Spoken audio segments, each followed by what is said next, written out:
So dear friends, hello. आज मैं एक नए टॉपिक के साथ आप लोगों के बीच में उपस्थित हूँ। देखिए, जो हमारा शीट मेटल स्टैंपिंग प्रोसेस होता है, उसके अंदर generation of burr, generation of chip, that is one of the major problem. So before I discuss about this topic, so first of all I would like to request you to connect with me. You can subscribe my channel Ashish Agarwal Corporate Trainer. There are various videos are already uploaded to cover up similar type of technical topics to improve the process, to improve the productivity. So first of all, we need to know about importance of press dies. देखिए, जो भी हमारा stamping process होता है, सबसे ज़्यादा जो हमारा प्रॉब्लम आता है, दैट इज़ द बर.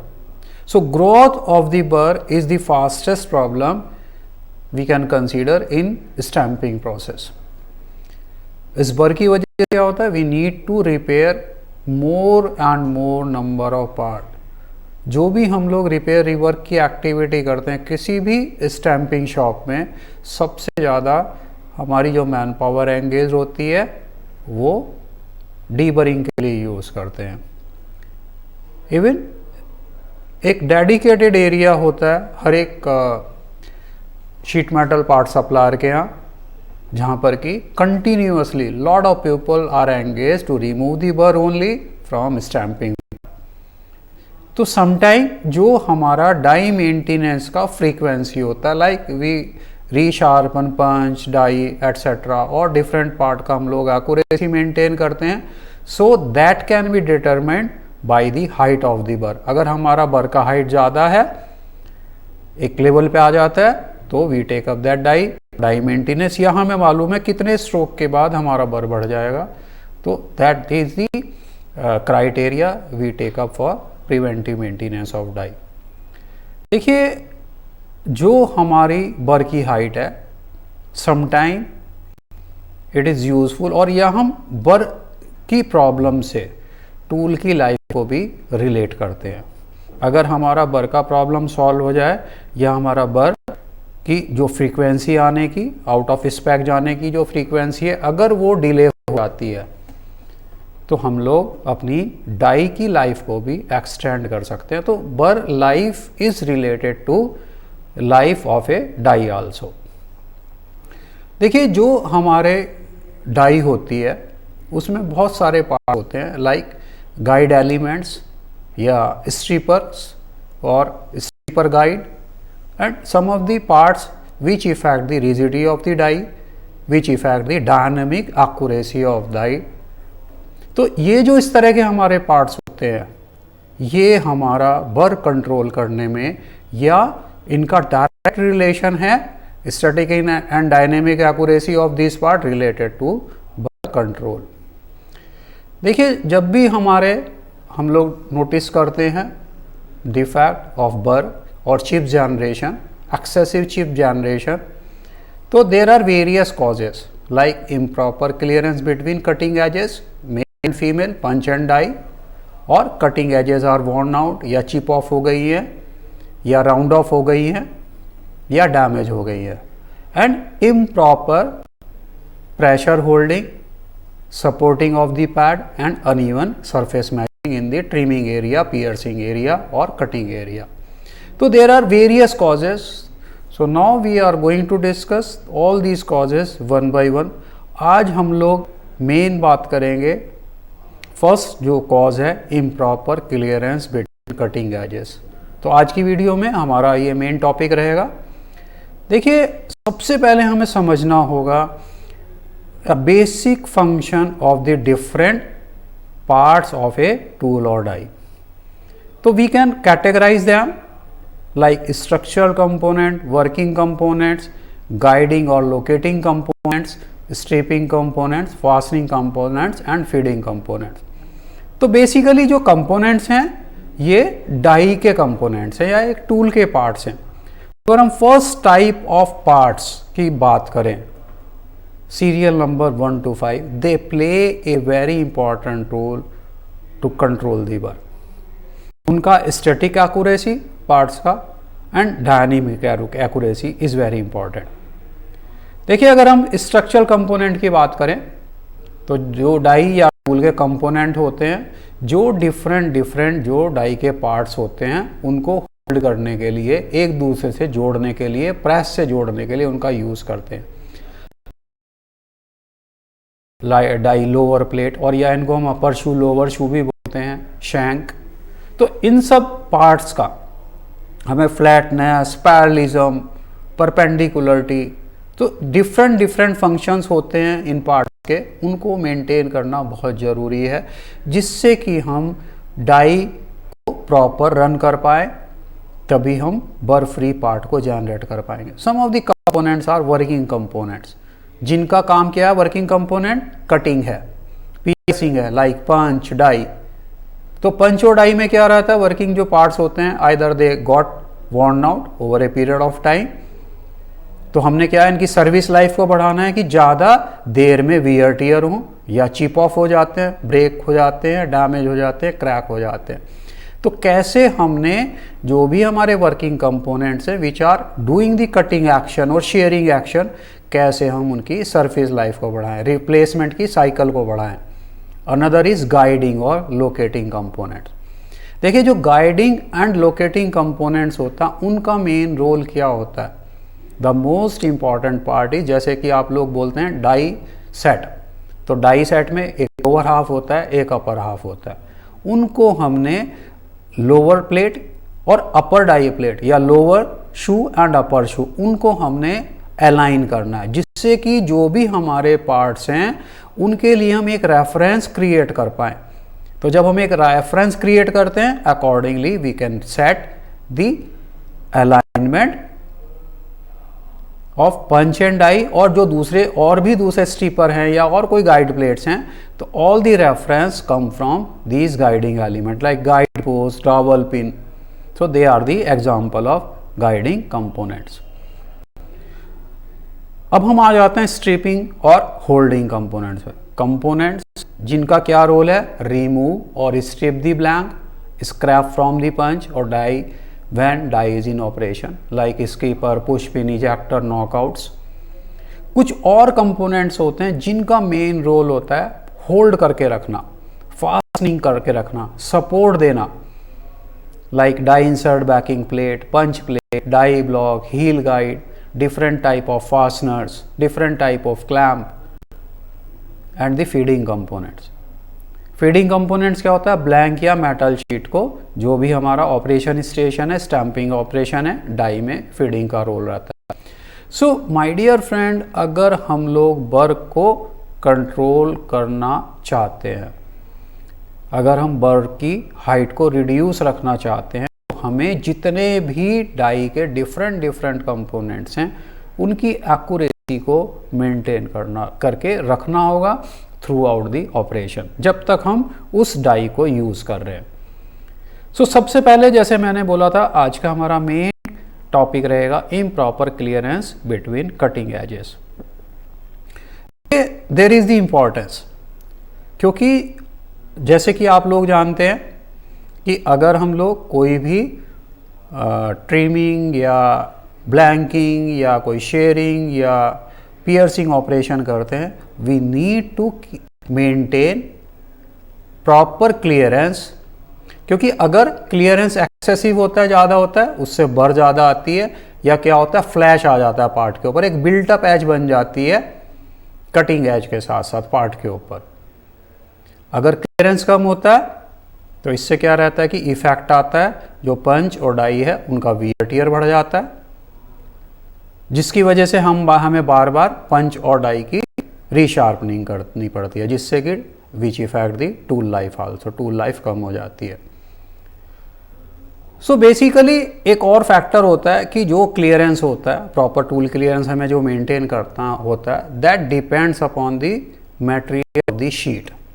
जिस शीट को, मेटेलिक शीट को, स्टील शीट को, या कोई भी मेटल की शीट है जिसको हम काटने जा रहे हैं, अगर हमारा डक्टाइल या सॉफ्ट मटेरियल है, इन दैट केस हम लोग लेस डाई क्लियरेंस मेंटेन करते हैं, क्योंकि जो सॉफ्ट मटेरियल है, जो हमने क्लियरेंस के लिए जो गैप है, उसके बीच से वो मटेरियल अदरवाइज फ्लो हो सकता है, बिल्टअप एज बन सकती है, वहाँ पे बिल्टअप बर हो जाएगा।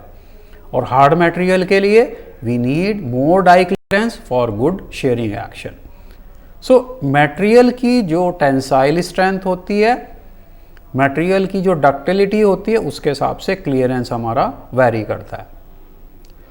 सो हमारे जो अलग अलग मटेरियल होते हैं उनके लिए अलग अलग हमारा क्लियरेंस होता है। नॉर्मली जो डाई का क्लियरेंस होता है that is specified in the percentage of sheet thickness. तो जैसे कि आप इस एग्जांपल में अगर देखेंगे, अगर हमारी माइल्ड शीट है, CR शीट है या HR शीट है, नॉर्मली हमारा जो डाई का क्लियरेंस रहता है 2.5 to 5% होता है पर side of sheet thickness. As we know, aluminium is a more ductile or soft material. We keep the clearance 1.5 to 3%. Brass is also a soft material or ductile material. We keep clearance around 1.5 to 3% per side. So these are the percentage for per side of clearance. So if you go by this graph, अगर आप देखें यहाँ पर x access पे sheet की tensile strength है and y access पे die clearance है, विच is in the percentage of sheet thickness. तो जैसे जैसे टेंसाइल स्ट्रेंथ बढ़ रही है विद रेस्पेक्ट टू दैट, अगर आप इस ग्राफ को केयरफुली देखें, क्लियरेंस का परसेंटेज भी बढ़ता जा रहा है। So this is also one of the deciding factor कि हमने initially when we are manufacturing a new die कितना क्लियरेंस लेके पंच और डाई की प्रोफाइल को फाइनल किया है। देखिए, जो हमारा शेयरिंग प्रोसेस होता है that is also very important to control the burr. ये 3 स्टेप में परफॉर्म होता है। सबसे पहले क्या होता है कि जो हमारी शीट होती है that is being stressed beyond it's elastic limit.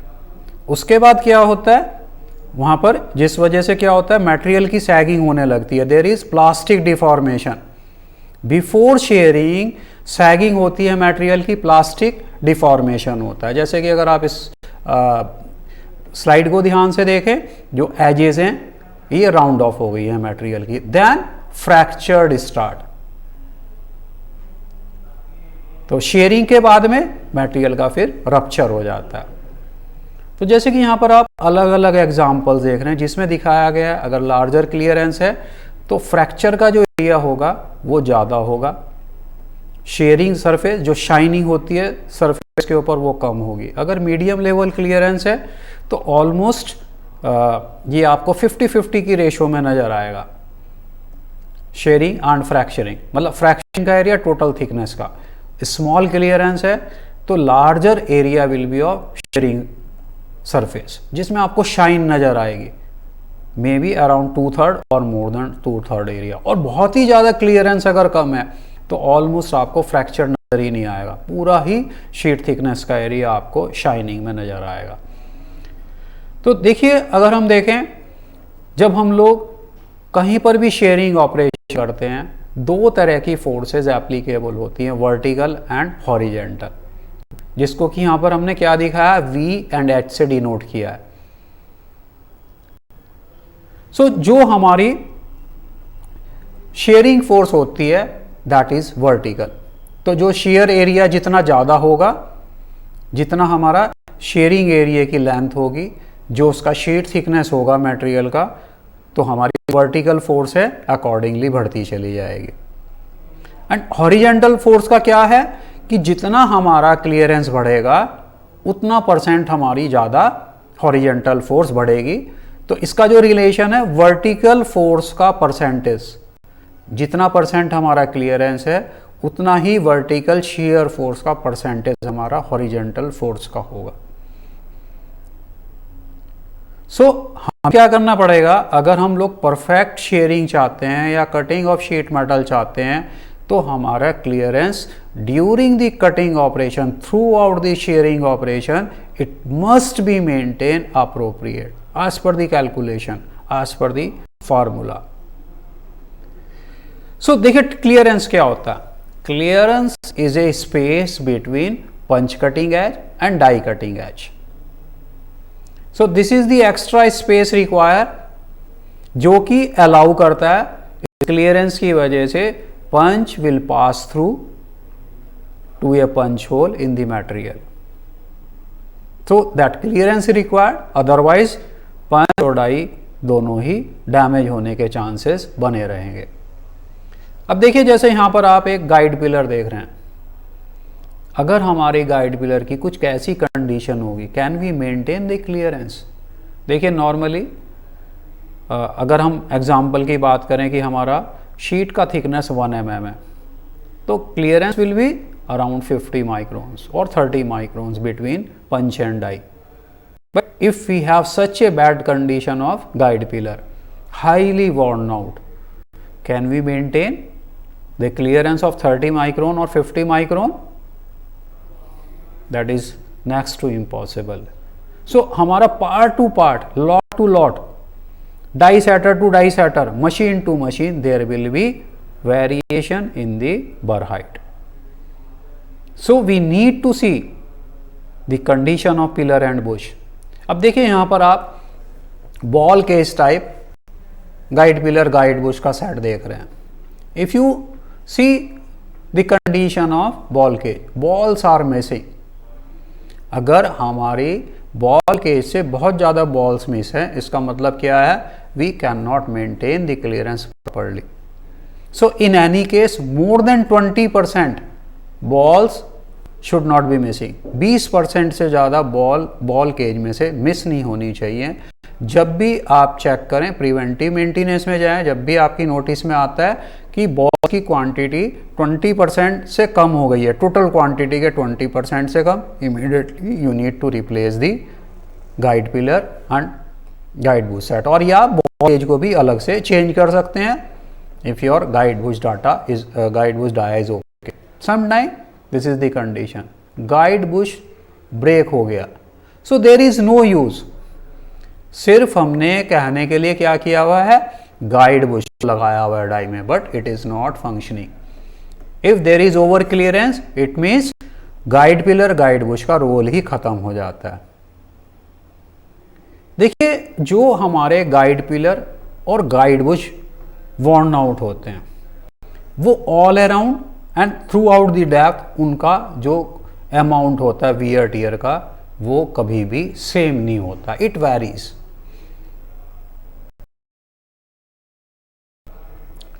Maximum wear tear कहां होगा, टॉप एरिया में होगा। पिलर का कहां पर होगा, जहां पर एंट्री पॉइंट होगा। तो at the entry point, near the entry point, pillar और जो बुश होते हैं वो सबसे ज़्यादा वियर टियर होते हैं। तो इसलिए हमें क्या है, आइडियली हमें क्लियरेंस कितना मेंटेन करना है, it is better if you maintain the clearance 30 micron. Uniform clearance which is very we can say very difficult to maintain. So ideally 30 से 40 माइक्रोन के बीच में हमें पिलर और बुश के बीच का क्लियरेंस मेंटेन करना चाहिए। सो उसके लिए हमें क्या करना पड़ेगा, क्लियरेंस को सबसे पहली चीज जो हमारे गाइड एलिमेंट है उसकी हमें स्टैटिक एक्यूरेसी को हमेशा चेक करना पड़ेगा कि डायमीटर क्या है। So whenever we found the clearance between pillar and bush is increasing more than 30 micron, we need to replace the pillar. We need to replace the pillar to maintain the clearance properly. कहीं पर भी आपको pillar पता चले, देखने से पता चले घिस रहा है, without any second thought replace the pillar. Guide Bush है, गाइड बुश डैमेज हो गया है, गाइड बुश में स्क्रैचेस हैं, सो या ओवल्टी है। अक्सर क्या होता है कि हमारा जो गाइड बुश को मेजरमेंट का तरीका होता है वो गलत होता है। कुछ लोग क्या करते हैं, पिलर को गाइड बुश के अंदर डाल के चेक करने लगते हैं प्ले है या नहीं है।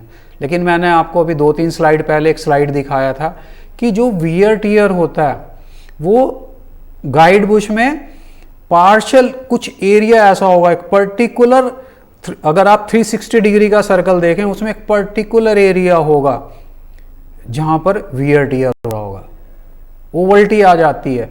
तो अगर आप पिलर डालेंगे तो आपको प्ले नज़र नहीं आएगी। आप कुछ लोग मैंडल बना लेते हैं, उसके थ्रू चेक करते हैं, कहते हैं जी हमारा तो गाइड बुश घिसा नहीं, हम तो मैंडल से चेक करते हैं। सो माय डियर फ्रेंड, अगर आप इंस्पेक्शन करना चाहते हैं पिलर या बुश का, तो सबसे सही तरीका है गाइड बुश को चेक करने का कि हम 2 पॉइंट बोर गेज यूज़ करें। इवन इनसाइड माइक्रोमीटर से भी आप क्वालिटी को अरेस्ट नहीं कर सकते। अलग अलग हाइट के ऊपर घुमा घुमा कर आपने अलग अलग लोकेशन पे किसी लोकल पॉइंट पे अगर वियर टियर हुआ है उसको आपने देखना है, क्योंकि हमें जो मेंटेन करना है clearance, it should be around 30 micron. जो आपका मैक्सिमम रीडिंग आएगा that is the actual diameter, ना कि मिनिमम या कोई एवरेज वैल्यू को आप लेके चलेंगे क्लियरेंस के लिए। जो भी मैक्सिमम रीडिंग आएगी आईडी की, और minimum reading of guide pillar. अब गाइड पिलर के लिए बहुत से लोग क्या कहते हैं जी हम वर्नियर कैलिपर से चेक करते हैं। वर्नियर कैलिपर की लीस्ट काउंट कितनी होती है? अगर आपका एक्यूरेट डायल गेज वाला भी वर्नियर कैलिपर है तब भी उसकी लीस्ट काउंट 10 माइक्रोन होगी। और हमने क्या चेक करना है, हमने 25 माइक्रोन का डिस्टेंस वेरीफाई करना है, 25 माइक्रोन का गैप को या 30 माइक्रोन के गैप को मेजर करना है पिलर बुश के बीच में। तो हमारा जो भी मेजरिंग इंस्ट्रूमेंट है it should be highly accurate. Vernier caliper इतना एक्यूरेट नहीं होता, तो इट इज़ बेटर कि आप सिर्फ आउटसाइड माइक्रोमीटर यूज़ करें। और आउटसाइड माइक्रोमीटर में भी अगर आप यूज़ कर सकें 1 माइक्रोन का micrometer, that will be the better option. अब देखिए देयर आर दी फार्मूला, इसके थ्रू हम लोग चेक करते हैं हमारा क्लियरेंस कितना होना चाहिए। So formula is C is equal to A into T. A is the allowance and T is the sheet thickness. What is the percentage of allowance? So normally हमारा एक डिफरेंस होता है पियर्सिंग ऑपरेशन में और एक blanking operation में। अगर हमारा ब्लैंक हम काट रहे हैं, अगर ब्लैंक का डायमीटर हमारा dB है, so we subtract double of the allowance. तो जो डाई का साइज होता है वो हमारा ब्लैंक के बराबर होता है। अगर हमें पियर्सिंग करना है तो पियर्सिंग होल के बराबर हमारा पंच का डायमीटर होगा। क्लियरेंस हमारा कहां पर होगा? जो हमारा डाई पार्ट है, जो हमारा डाई बटन है, उसके ऊपर हम क्लियरेंस दिखाते हैं। तो this is the example for total clearance, क्योंकि इसमें यहां पर हमने we multiplied the clearance allowance, जो परसेंटेज है, multiplied with 2। So this is for total clearance. तो जैसे कि आप देखेंगे कि जब हम लोग ब्लैंक करते हैं, ब्लैंकिंग करते हैं, तो die is equal to the blank diameter. When we go with the piercing operation, punch decide the punch size is as per the hole size. तो दोनों केसेस में हमारा क्लियरेंस एक दूसरे के रिवर्स हो जाता है। ब्लैंक के केस में हम लोग क्लियरेंस किस पे देंगे? पंच के ऊपर देंगे। और पियर्सिंग के केस में हम लोग क्लियरेंस किस पे देंगे? डाई के ऊपर देंगे। सो देखिए जब हम लोग पियर्सिंग ऑपरेशन करते हैं तो शीट में जो होल बनता है वो टेपर में होता है। सो जो मिनिमम ओपनिंग होगी that is equal to the punch diameter. Normally जब कहीं पर भी आप पियर्सिंग करते हैं, अगर आपका पंच का डायमीटर मान लीजिए फॉर एग्जांपल 10 mm है, तो आपको जो पियर्सिंग होल मिलेगा, अगर आप एक पैरेलल पिन लेंगे तो आपकी चांसेस ये कि शायद 10 mm की पैरेलल पिन उस होल से ना जाए। मे बी 20 और 30 माइक्रोन जिस पैरेलल पिन का साइज लेस होगा that is going to pass through that hole. कभी भी हमारा जो पियर्सिंग का डायमीटर होता है वो पंच के डायमीटर से ज़्यादा नहीं होता है, the minimum size of the hole. और जो मैक्सिमम साइज होल का होता है वो जो बॉटम मोस्ट कॉर्नर पार्ट होता है शीट का, जहाँ पर फ्रैक्चर होता है, वहाँ पर हमारा ज़्यादा होता है, क्योंकि that is near to the die. Die का ओपनिंग क्या है, डाई के ऊपर हमने क्लियरेंस दिया है तो वहाँ पर साइज नीचे की तरफ बढ़ जाता है। तो कोई भी हमारा जो पियर्सिंग होल होता है उसमें मिनिमम साइज इज इंपॉर्टेंट, क्योंकि something is passing through, hole is designed for something passing through the hole. So punch is made equal to the hole size. You can go through this example. अगर हमें एक piercing करना है of a hole size 20 mm out of 2 mm thickness sheet, तो पंच का जो diameter होगा वो हम 20 mm ही रखेंगे, लेकिन डाई का क्लियरेंस हम लोग 2.5 लेंगे पर साइड। तो हमारा क्या हो गया क्लियरेंस, 50 माइक्रोन हो गया पर side. Total clearance will B 0.05 plus 0.05, 50 plus 50 micron कितना हुआ 0.1। तो डाई का जो बोर होगा या जो डाई का साइज होगा, जो डाई का डायमीटर होगा या डाई बटन का डायमीटर होगा, that will B 20.1 mm. So that is how we calculate the die clearance. So my dear friend, please stay connected. In next video I will share you other causes, और उसके बाद हम लोग further इसमें continue रखेंगे इस series को, जिसमें फिर हम बात करेंगे how we eliminate these root causes. क्या क्या काउंटर मेजर हम लोग लेते हैं जिससे कि हमारे इसी स्टैंपिंग पार्ट पे ड्यूरिंग द प्रोडक्शन हम बर को कंट्रोल कर सकें, हम बर को एलिमिनेट कर सकें, और हमारा कितना बर किस ऑपरेशन में अलाउएबल होता है। स्टैंपिंग में अगर हम लोग कोई ट्रिमिंग ऑपरेशन कर रहे हैं तो कितना बर अलाउ है, अगर हम कोई ब्लैंकिंग ऑपरेशन कर रहे हैं कितना बर अलाउ है। तो आगे की हम वीडियोस में ये सब पॉइंट डिस्कस करेंगे। सो प्लीज़ स्टे कनेक्टेड, जिससे कि आपको नई वीडियोस के बारे में आपको आपके इनबॉक्स में नोटिफिकेशन मिले। So you can subscribe my channel which is in the name of Ashish Agarwal corporate trainer. अगर आपको ये वीडियो इंफॉर्मेटिव लगी है, आपको अच्छी लगी है, यूज़फुल लगी है, तो लाइक करना ना भूलें। In case of any query आप कमेंट डाल सकते हैं अपनी क्वेरीज को रेज करने के लिए। So thank you very much.